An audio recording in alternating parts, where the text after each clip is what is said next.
Hello YouTube. This is what I plowed this morning. About 7 o'clock, 7:30. We'll take you out back and give you a shot.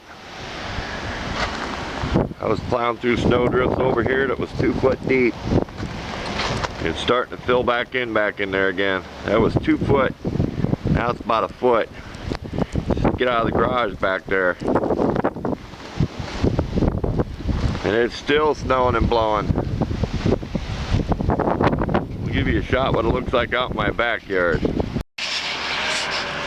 Okay, we're out in the backyard. I had to shovel around the shed to go around that corner to get out to my wood pile. Stuck to the trees.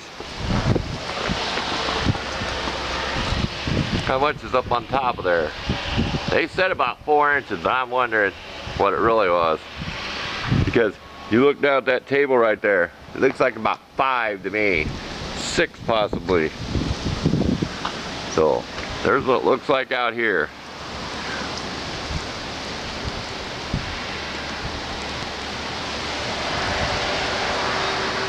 We're going back inside.